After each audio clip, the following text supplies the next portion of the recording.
Really cool Saturday last game to see our crowd. The crowd was just fabulous.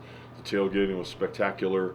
The crowd's interest in the outcome of the game uh, may have waned in the second half. People had a lot more fun outside tailgating, uh, maybe than a lot of other people would have liked to. But a great effort by our crowd, especially in the second quarter. We caused it a couple of mistakes and miscues by our opponent, and that was neat to see. That's the largest crowd we've played in front of here, and hopefully there's more on the way.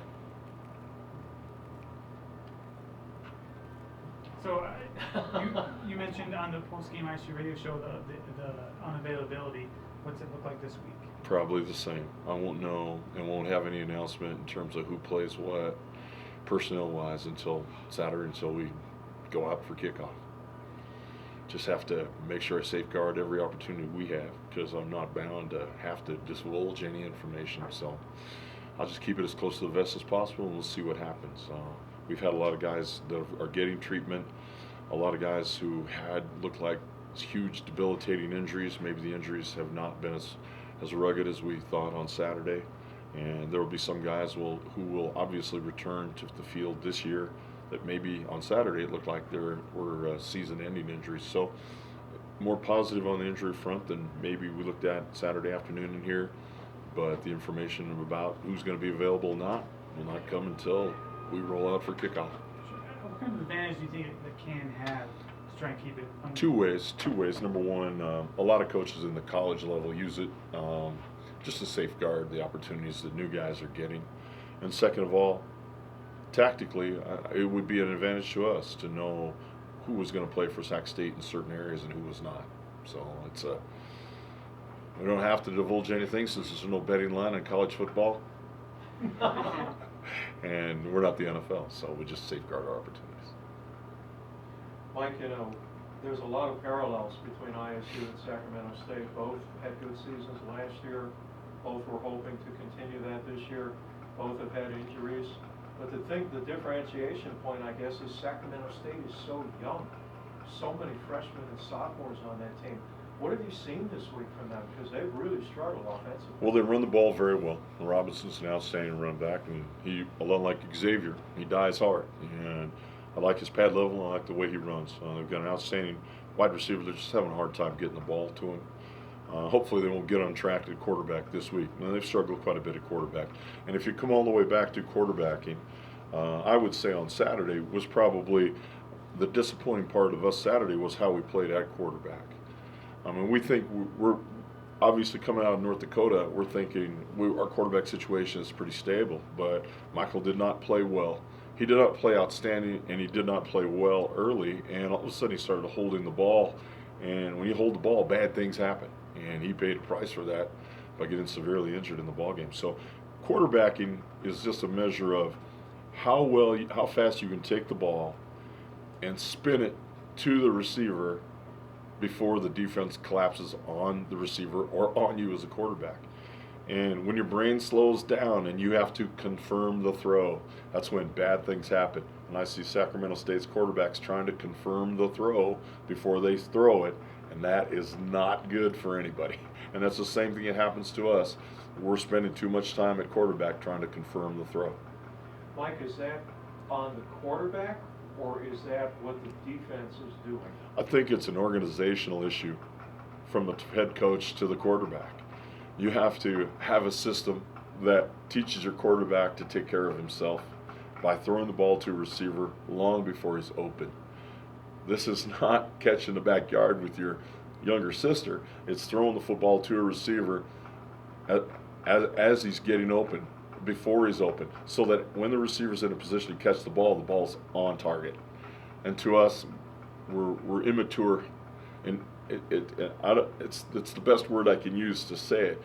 A quarterback can throw a great spiral, and he can do a lot of things right, but you're immature as a quarterback when you have to confirm the throw. And right now, we're not as mature a quarterback as I want us to be. It's something that Justin became very adept at last year, throwing the ball well before the receiver got to his final break. And that meant that the receiver came out of his final break and his hands in position to catch the ball or bounced off his face mask. And good quarterbacks, not good throwers, but good quarterbacks throw the ball well before the final break. how if Guller has to play, how ready do you think he is for that? He's, he's struggling. None of our quarterbacks are where we want them to be. None of them, from top to bottom. None of them are where we want them to be. In terms of their speed, their brain speed, they're just not. We can play catch. We're good at playing catch, but we're not good at playing quarterback yet. You thought by October you would, or where are you at compared to where you thought you would be? Well, last week at this time, I would have said we're on target. We're on speed. And then after last Saturday's game, we regressed. So it's just a matter of it's something you got to keep coaching and keep working and be mindful of because it evaporates fast. And when it evaporates from and your quarterback's unproven, boy, you can get yourself in a big bind. Because then all of a sudden he loses his confidence in whether the play works or not, and then he holds the ball another half beat, and then it's just bad. In our offense, the quarterback has to be able to be way ahead of the play.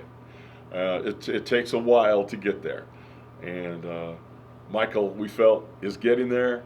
He had a setback last week. When he gets back on the field, hopefully he'll have realized how tenuous it is and how pointed you have to stay once you achieve a certain level of being able to stay ahead of the play.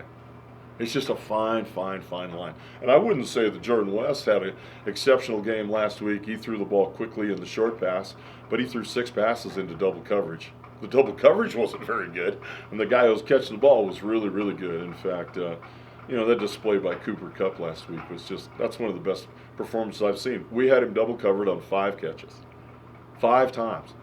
And the most important catch that he made was the catch just before halftime, which leads us to another question. What the heck were they doing with the ball with under a minute to go in the second quarter? That's all on Mike Kramer. What the heck am I doing with 2 minutes to go in the half, throwing the ball up the field and putting us in a position where they could get a sack fumble? So we made a huge mistake by not staying on top of the ball on 3rd down and 11. But the biggest mistake was by our head coach in letting the offense try to go down the field with 2 minutes to go in the half with a 24-21 lead. My God, that was a bad mistake. Shoot. You were too aggressive then? Yes. Reckless. Not aggressive. Reckless. There's the difference. And that's the fine line. Good coaches are aggressive. Guys who get beat are reckless. We got beat. And it was a bad decision, and I've done that several times here at Idaho State because we're such a wide open offense. Sometimes I will throw the ball. I'll authorize us to throw the ball when I should be sitting on it. They had 3 timeouts left. I didn't want to have to punt the ball to Cooper Kupp, which proved prophetic in the second half. But I've still got to take the chances are that we would punt the ball maybe out of bounds or away from him enough to where the punt return wouldn't be a bigger issue than the possibility of a sack fumble, which is what occurred. And then after getting 2 consecutive negative plays, our veteran safety got run by down the middle in a 3rd down and 13 situation. Should never have happened. That was a huge mistake, maybe the biggest mistake we made as a player, but by far it was dwarfed by my mistake as a head coach and thinking that we could try to get something going with 2 minutes to go in the half. Get to halftime, you got a 3-point lead over a 3-point Utrilla, number 8 team in the nation by only 3 points. Let it alone. When do you start regretting that decision? Oh, you're making it as it goes right then and there, as it's going right then and there. And we said be safe with the ball. On the 1st down, he threw a nice pass on the sideline to Hagen Graves, and the next pass was a real safe pass to the tight end over the middle, brought up 3rd down, and then we tried to throw one of our favorite passes, which is the K-Dub over the middle, and literally K-Dub fell down. He literally fell down, and Michael held the ball, and our sophomore right tackle got run by a guy who just came off the bench, and it was a strip fumble, and all of a sudden Eastern was in business. But then it followed up with a loss, a run for loss, a sack. Now we're in great shape. 3rd down and 13, going to hold them to a field goal attempt, which is awesome. We get into prevent coverage, and the safety, who's been a 3-year starter, gets run by. So in the end, who authorizes all of that? Right here. That's not good. Being a good head coach, it's not. And I don't admit it. I say it in consternation about how we have to run our program. My gosh, that was not good. Defensively, Sacramento State, what are they good at, and what are they, and maybe when they're not playing as well as they'd like? like? What are some They struggles? challenge real well at corner. They've got an outstanding inside linebacker who last year got kicked out of the game for targeting in the opening series, which left a big hole in their defense. Here, it really kind of was the impetus by which we were able to roll up and down the field. And when Sankey had to sit down, he's one of the best players in the conference. He's got a thumb injury going on right now, or a hand injury right now that is making him not as effective. But he's a big, ferocious, run-around, 250-pound linebacker who's had a nice career at Sacramento State. So they challenge you at corner, and Sankey's a force on the field. He leads them, I think, in tackles for loss and quarterback sacks and hurries, and he's a linebacker, which means we've got to know where he's at on all the blitzes.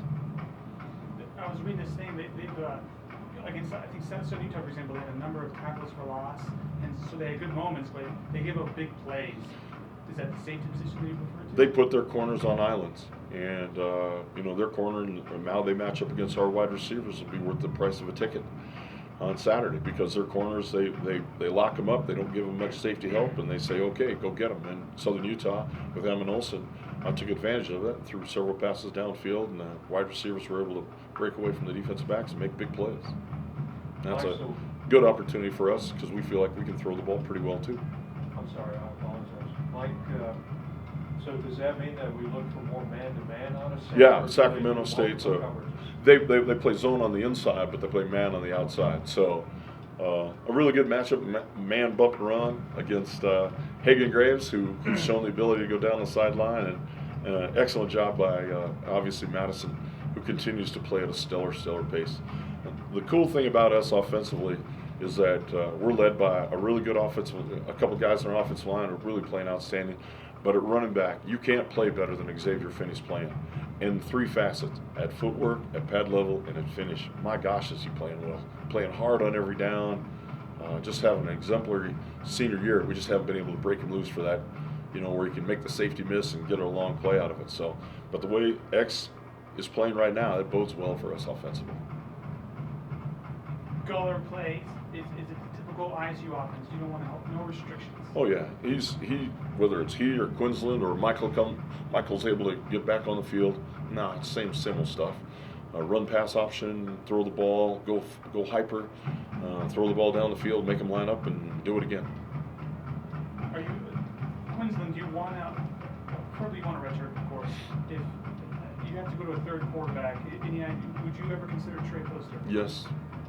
Just to not burn the red shirt of Queensland. Yes. Excellent question. Excellent answer. So that's to be determined, though, of course. To be I'm sure determined. You're figuring out as you go, but you know. Correct. I know what I'm doing. We know what we're doing. I'm just not going to say it. So I appreciate that, and I appreciate it, Kyle. I mean, it's what you got to do. I mean, it's a big issue. The quarterback got carted off the field. So what's the situation at quarterback? And an offense and a football program is led by quarterback. And the answer is we got a plan. It's underway, and we'll see how it pans out. Are you able to say what kind of injury it was? What kind of? What kind of injury No. Michael had? No. A, I don't want to. B, I'm not supposed to. C, I'd like to. And D, I can't. I mean, It covers everything. I'm telling you, guys. I really don't like playing much of a shell game. But if I don't have to, I shouldn't. And there's some things about being a head coach that I don't like.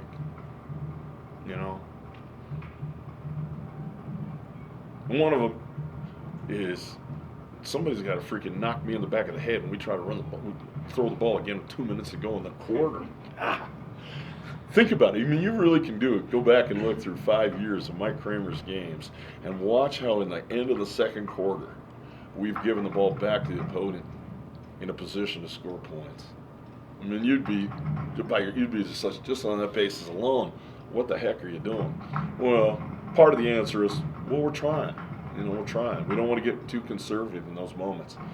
But we go from being aggressive to being reckless. And the tipping point is it's a knife edge. I mean, it's a knife edge. If it works, great. If it doesn't, So maybe we got a little too much Brett Favre in us. We need to have a little more conservatism in us to protect, because our defense really started to rise in the game against a very solid, offensively minded team. So some good things came out of that game that we can carry over. Just don't have to always fight the head coach too. Mike, it was a tough game physically, without going into details. From a psychological type impact, what shape is your team in right now as of Wednesday? Mark, I don't know. We're college boys. I think we think too much about stuff like that. We put too much credence into it. By the time we get to Saturday night, everybody will be excited and ready to play. What's really key against Sacramento State? Like, what's going to allow you to win? Turnovers. We threw 3 picks in the first half, and we're down by 3. Oh, down by 10 because we fumbled again. We had 4 turnovers total in the first half. Turnovers. Maintenance of the ball on offense, getting the ball on defense. Minus 12 in turnover margin. I mean, is that like the number one key you think that? Yeah, I think it's been the biggest difference this year. We've been behind a lot, so we've had to take more inordinate chances, especially in those 2 monster games. We were way behind, and we were trying to make things happen and playing young at quarterback and not being perceptive enough to know what the danger point is on a play. For example, we got sacked 3 times officially Saturday, and one was a sack in which he turned it into a return to the line of scrimmage through about 9 guys. But every sack is related to one thing: the quarterback holding the ball. That means he's not seeing the play. That means if he's flying the airplane, he doesn't know if it's on the ground until he hears the wheels hit. And that's the issue. The issue is, at quarterback, we must be ahead of the play enough to where you never get sacked. When we went into this game, I think we'd given up 5 sacks, and we came out of the game only giving up 8 sacks and 250 attempts. All right, your ratio's still great, but those are huge mistakes by us. We just cannot get sacked. And when we get sacked, unless a guy's clearly beat, it's because the quarterback holds the ball. And I just can't emphasize enough how simple this really is. If the quarterback's skilled enough to understand the nuance of the play, it's catch, set, throw. Boom. Catch, set, throw. Boom. You might get knocked down every single time, but the ball is spit. So it's an elementary part of the game, and it's given us this, the realization that what we're telling our quarterbacks has got to be translated onto the field. And that comes from me to our quarterback coach to our quarterbacks. Period. Is it a trust thing with the quarterback and not? No, it's a trust issue. Yeah. Yeah, probably. I mean, it's like a little kid when you get on the teeter-totter the first time. You're like, oh. Or when you're swinging, you swing, you're going to go up. Am I going to get thrown up? To me, it's that small. It's that small of an increment. It's not trust as much as it is experience enough to know that I'm doing it right.